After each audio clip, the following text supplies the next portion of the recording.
जय श्री कृष्ण बाळ मित्रों, नीलमाधव स्कूल में तमारू स्वागत है। आज આપણે ધોરણ 4 વિષય ગણિત એમાં આ બુકમાં પ્રકરણ નંબર 11 ઘડિયા અને ભાગાકાર ભણી રહ્યા છીએ। તો તેમાં બાળ મિત્રો આપણે પ્રશ્ન નંબર 31 સુધી પૂરું કર્યું છે। આજે આપણે 32 થી શરૂઆત કરવાની છે। તો મારી સાથે આ બુકમાં બધા પ્રશ્ન નંબર 32 કાઢશે। તેમાં કીધું છે 12 અઠ્ઠા। તો 12 અઠ્ઠા કેટલા થાય બાળ મિત્રો? તો કે 96। તો જવાબ આવશે બી। તો અહીંયા લખવાનું છે બી। ત્યાર પછી છે 33મું 120 ભાગ્યા 12। તો 12 દાન 120 થાય એટલે અહીંયા આવશે 10। જવાબ આવશે એ। ત્યાર પછી છે 34મું 5 વિદ્યાર્થીઓને 70 સરખા ભાગે આપતા દરેકને ભાગે ખાલી જગ્યા આવે। 5 વિદ્યાર્થીઓ છે અને 70 રૂપિયા સરખા ભાગે વેચવાના છે। તો કેટલા આવશે? તો કે 14 રૂપિયા। 14 પંચા 70 થાય ને, એટલે અહીંયા આવશે 14 એટલે કે ડી। તો અહીંયા લખવાનું છે ડી। આવડે ને બાળ મિત્રો? ત્યાર પછી છે 35મું કે 1 મીટર કાપડના 20 રૂપિયા હોય તો 8 મીટર કાપડના 160 રૂપિયા થાય। તો હા બાળ મિત્રો, 8 દુ 16 અને 20નું મીંડું લગાવીએ એટલે 160 થાય। તો આ વિધાન કેવું છે? ખરું છે। તો ત્યાં મારી સાથે તમારે ખરાની નિશાની કરવાની છે। ત્યાર પછી છે 36મું કે 1 ફેરાના રૂપિયા 200 હોય તો 5 ફેરાના કેટલા? એવું કીધું છે। તો 5 ફેરાના 1200 રૂપિયા એવું આપ્યું છે। તો આ વિધાન કેવું છે? તો કે આ વિધાન ખોટું છે, કારણ કે જો 1 ફેરાના 200 રૂપિયા હોય તો 5 ફેરાના 1000 રૂપિયા થાય અને અહીંયા 1200 આપેલા છે, તેથી આ વિધાન કેવું છે?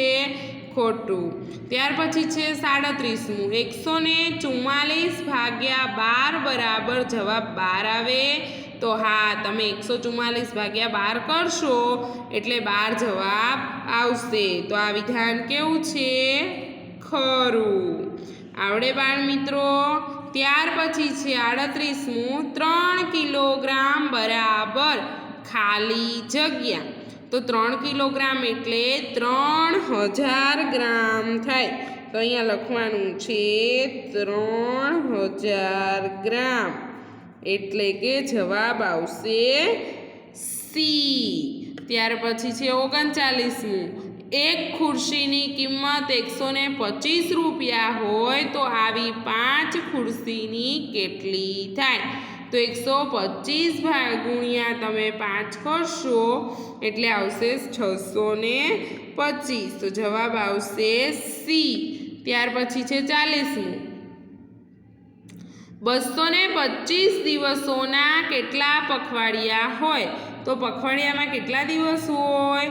તો કે પખવાડિયાના કેટલા દિવસ થાય? 225 દિવસોના કેટલા પખવાડિયા થાય? તો પખવાડિયા એટલે કે 15 દિવસનું પખવાડિયું કહેવાય। તો 15 દિવસના 15 પખવાડિયા થાય ત્યારે 225 દિવસ થાય, એટલે જવાબમાં આવશે બી 15। ત્યાર પછી છે 41મું 240 મિનિટના કેટલા કલાક થાય? એવું આપણને કીધું છે। તો 60 મિનિટનો 1 કલાક થાય, તો 240 મિનિટના 4 કલાક થાય। તો જવાબ આવશે એ। આવડે બાળ મિત્રો? હવે નીચે તમને પ્રશ્ન નંબર 42 આપ્યો છે, એમાં કેટલાક ગુણાકારના દાખલા આપ્યા છે, એ પણ 2 રકમવાળા છે। તો અહીંયા બાળ મિત્રો નીચે 2 રકમ આપી હોય ત્યારે એકમનું શૂન્ય મૂકવાનું। આ છેલ્લી સંખ્યા છે એ દાબી દેવાની। હવે આપણી પાસે 1 જ છે, તો પહેલાં 1નો વારો લઈશું। 1 પંચા 5, 1 દુ 2, પછી 7નો વારો લેવાનો સરવાળાની નિશાની કરીને। ચલો 7 પંચા 35નો પાંચડો વધી 3, 7 દુ 14, 14 ને 3 17. હવે સરવાળો કરવાનો આ બે સંખ્યાનો. 5 ના 5, 5 ને 7 12નો બગડો, વધી 1, 2 ને 1, 3 ને 1 4. જવાબ શું આવ્યો? 425. હવે બીજા નંબરનો દાખલો આપણે ગણવાનો છે. ચલો ગણો મારી સાથે. પહેલાં તો એકમની શૂન્ય આપણે બધામાં મૂકી જ દઈશું. હવે આ સંખ્યા છે છેલ્લી એ દાબી દેવાની. હવે આપણી પાસે કેટલા છે? 2 છે. તો પહેલાં આપણે 2નો વારો લઈશું. તો 2 દુ 4 ને 2 ચોક 8. તો 2 દુ 4, 2 ચોક 8. સરવાળાની નિશાની. હવે પહેલી સંખ્યા દાબી દેવાની. તો આપણી પાસે 8 છે. તો 8નો વારો લેવાનો. તો 8 દુ 16નો છગડો, વધી 1, 8 ચોક 32 ને 1 33. 6 ના 6, 4 ને 3 7, 8 ને 3 11. જવાબ આવ્યો 1176. ત્યાર પછી છે ત્રીજો દાખલો. આ રીતે દાખલા ગણતા આવડે બાળ મિત્રો તમને? શું કરવાનું? પહેલાં છેલ્લી સંખ્યા દાબી દેવાની અને નિશાનીની બાજુવાળી સંખ્યાનો વારો પહેલાં લેવાનો. ચલો 3 સિક્કા 21. તો 21નો એકડો અહીંયા, વધી 2 અહીંયા, 6 તરી 18, 18 ને 2 20. પછી સરવાળાની નિશાની મૂકવાની. 1 સત્તા 7, 1 6 6. હવે કરવાનો સરવાળો. 7 ના 7, 6 ને 1 7, 0 નો 0, 2 ના 2. જવાબ આવ્યો 2077. ત્યાર પછી છે ચોથો દાખલો. એકમની શૂન્ય મૂકી બાળ મિત્રો. હવે શું કરવાનું? છેલ્લી સંખ્યા દાબી દેવાની. હવે આપણી પાસે એકલા 6 છે. તો 6નો 0 સાથે ગુણાકાર કરો તો 0 આવે. 6 પંચા ને 30. સરવાળાની નિશાની. હવે પહેલી સંખ્યા દાબી દેવાની. પહેલાં આ બાજુનો વારો લેવાનો, પછી આ બાજુનો લેવાનો. ચલો 8નો 0 સાથે ગુણાકાર કરો તો 0 આવશે. 8 પંચા 40. હવે સરવાળો કરીશું.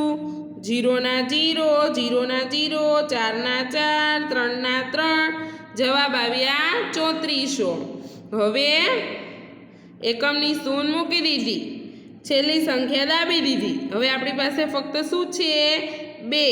ચલો 2 ચોક 8, 2 તરી 6, 5 ચોક 20, 20નો 0, વધી 2, 5 તરી 15, 15 ને 2 17, 0, 8 ને 7. તો 7 ને 7 14 ને 1 15નો પાંચડો, વધી 1, 6 ને 1 7 ને 1 8.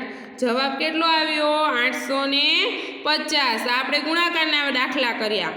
હવે એના પછીના પ્રશ્ન નંબર 43માં આપણે સાદી રીતે ભાગાકાર કરો એવું આપ્યું છે. તો આપણે ભાગાકારના દાખલા કરવાના છે. ચલો પહેલો દાખલો તમને ગણેલો છે તો એ સમજીએ આપણે. 425 ભાગ્યા 5 આપ્યા છે. 5 એકાનો ઘડિયો લઈશું. 5 8 40. 2 માંથી 0 જાય તો 2, 4 માંથી 4 જાય તો 0, ઉપરથી 5 ઉતાર્યા. કેટલા થયા? 25. 5નો ઘડિયો બોલો 25 આવે ત્યાં સુધી. તો પાયો પાયો 25. 25 માંથી 25 જાય તો 0. હવે બીજા નંબરનો દાખલો આપણે ગણી રહ્યા છીએ. ચલો ગણો મારી સાથે. 4નો ઘડિયો બોલવાનો છે. અહીંયા 3 આપ્યા છે એટલે એક સંખ્યાએ ભાગ ચાલશે નહીં. 2 લેવાના એટલે 34 થશે. ચલો 4 એકાનો ઘડિયો બોલો 34 આવે ત્યાં સુધી. 4 એકા 4, 4 દુ 8, 4 તેરી 12, ચોક ચોખ્ખું 16, 4 પંચા 20, 4 છંગ 24, 4 સિત્તા 28, 4 અઠ્ઠા 32, 4 નવા 36 વધી જશે. એટલે 4 અઠ્ઠા 32 એ ભાગ ચલાવવાનો. ચલો 4 માંથી 2 જાય તો 2, 3 માંથી 3 જાય તો 0, ઉપરથી 0 ઉતાર્યો. 4 પંચા 20, 20 માંથી 20 જાય તો 0. જવાબ કેટલો આવ્યો? 85. હવે છે ત્રીજો દાખલો.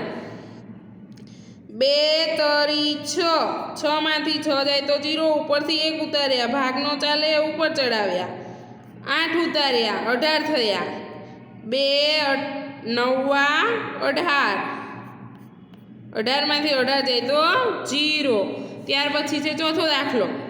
4 એકા 4, 5માંથી 4 જાય તો 1, 2 નીચે ઉતાર્યા, 4 એકાને ઘડિયો બોલવાનો 12 આવે ત્યાં સુધી, 4 એકા 4, 4 દુ 8, 4 તેરી 12, 12માંથી 12 જાય તો 0, ઉપરથી 4 ઉતાર્યા, 4 એકા 4, 4માંથી 4 જાય તો 0. હવે છેલ્લો છે 5મો દાખલો, 6 એકા 6, 6માંથી 6 જાય તો 0, ઉપરથી 0 ઉતાર્યો, ભાગ ન ચાલે ઉપર ચડાવ્યો, ઉપરથી 0 ઉતાર્યો, ભાગ ન ચાલે ઉપર ચડાવ્યો. કેટલો જવાબ આવ્યો? 100. તો અહીંયા આપણું ચેપ્ટર નંબર 11 ઘડિયા અને ભાગાકાર પૂર્ણ થાય છે. હવે પછીના વિડીયોમાં આપણે 12મા ચેપ્ટરની શરૂઆત કરીશું. જય શ્રી કૃષ્ણ બાળ મિત્રો.